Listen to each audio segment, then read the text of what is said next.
સમજવા માટે સૌથી પહેલા ભગવાનના ભક્ત બનવું પડે, અને ભગવાનના ભક્ત બનવા માટે જે ભગવાનના પરમ ભક્ત હોય, જે પરમ ભાગવત હોય, એમને સમજવા પડે. સત્સંગ કરવાનો એટલે જ કીધો છે કે જેને કારણે થઈને નરસિંહ મહેતાને આપણે સમજવાની, જાણવાની કોશિશ કરીએ ને તો ખબર પડે કે ભક્તિ કઈ રીતે કરાય. પછી આપણી ભક્તિ એમના જેવી થાય ત્યારે ભગવાન આપણી ઉપર કૃપા કરે. એટલે પહેલા પરમ ભાગવત બનવું પડે, અને પરમ ભાગવત બનવા માટે ગર્ગ સંહિતા એટલે કારણ કે જે ગર્ગાચાર્યજી કરાને એમણે લખેલી છે. જેઓ ભગવાનના પરમ ભક્ત, જેમણે ભગવાનનું નામકરણ કર્યું હતું, યદુવંશીઓના કુલ ગોર,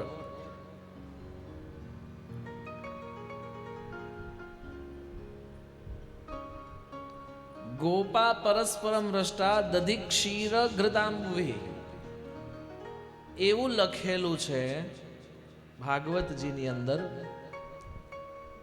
કે ઠાકોરજીના પ્રાગટ્યની જે ખબર હતી, જેમ કોરા સૂકા વનની અંદર દાવાનળ પ્રસરે ને એ પ્રમાણે આખા ગોકુળની અંદર પ્રસરી ગઈ. જોત જોતામાં તો ઘડીના છઠ્ઠા ભાગમાં બધા ભેગા થઈ ગયા,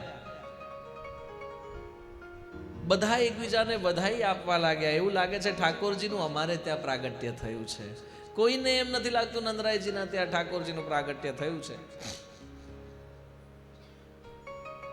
એટલો બધો આનંદ ઉત્સવ થયો છે ને, કહે છે કે પુષ્કળ પ્રમાણમાં મહી અને માખણ ત્યાં આગળ ઉછળ્યા છે, એકબીજાના ઉપર ઉડાડવામાં આવ્યા છે. એવું લાગે છે જાણે મહી અને માખણની હોળી રમાય છે.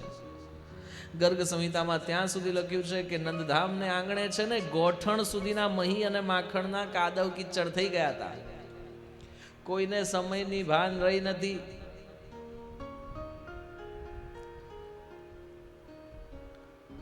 ખબર છે ભગવાન ચંદ્રવંશમાં શા માટે આવ્યા? જેમની ગઈકાલે આપણે કથા સાંભળી ને, ભગવાન શ્રી રામજી સૂર્યવંશમાં આવ્યા હતા.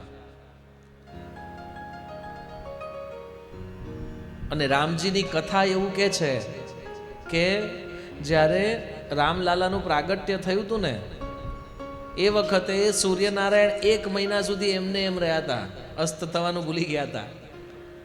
ભગવાનની શોભા એટલી સુંદર હતી ને, એટલા આનંદિત હતા ને કે સૂર્યનારાયણને એમ થાય કે વાહ પ્રભુ, અમારા કુળમાં પ્રગટ થયા છે, એમનું પ્રાગટ્ય થયું છે, તો બસ એમની શોભાના દર્શન કર્યા રાખો. પણ આમાં થયું એવું કે ચંદ્રમા નારાજ થઈ ગયા. અરે પ્રભુ, આવું થોડી ચાલે. ઓલરેડી સૂર્યવંશમાં તમે પ્રગટ થયેલા છો, અમારે તમારા દર્શને નહીં કરવાના.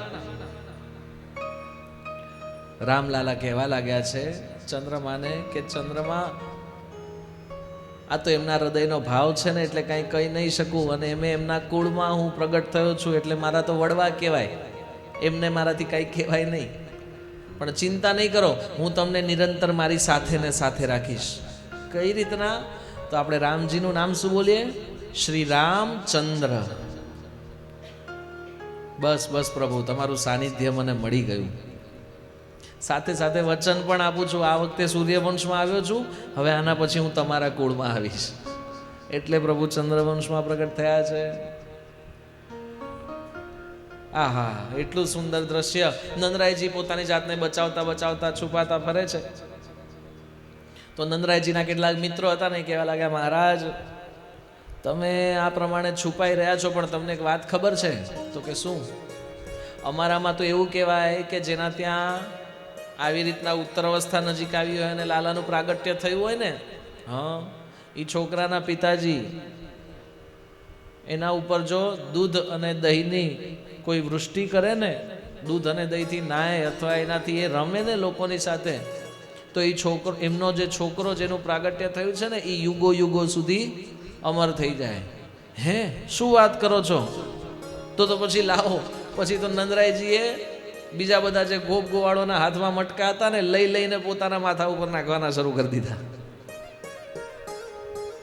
ખૂબ આનંદ ઉત્સવ થયો છે. ગોકુળની ગલીઓ કેવી લાગે છે ખબર છે? એવું લાગે છે જાણે સાક્ષાત ભગવતી મહાલક્ષ્મી પૃથ્વી ઉપર પધારી હોય અને ગોકુળની ગલીઓમાં ઠાકોરજીના આવવાના આનંદિત સમાચારને લઈને તાતા થૈયા કરીને નાચતી હોય. ખબર છે કઈ રીતના?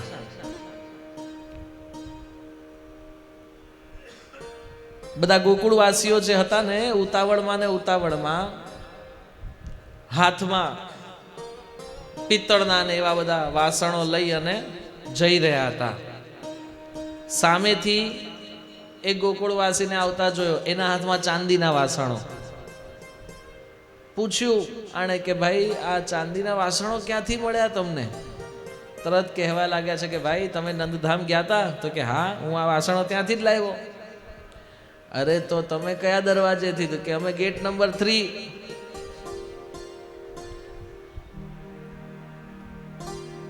ત્યાં આગળ તો રોહિણીજી ઉભા હતા, એ બધાને પિત્તળના વાસણો. અરે ભાઈ તમે ગેટ નંબર 2 પર જાઓ. ત્યાં આગળ યશોદાજી ઉભા છે, બધાને ચાંદીની દક્ષિણાઓ આપે છે. શું વાત કરો છો? ઓલા વાસણો ત્યાંના ત્યાં મૂક્યા, વળી પાછા અડધે રસ્તે વાસણ છોડીને આવ્યા હતા, ચાંદીના વાસણો લીધા, ચાંદીની સામગ્રી લીધી, લઈને આવી રહ્યા છે. ત્યાંથી સામેથી કોક ચાલતું આવીને મળ્યું, એના હાથમાં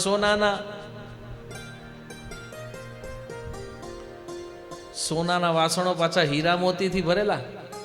અરે ભગવાન, આ ક્યાં આગળ હતું?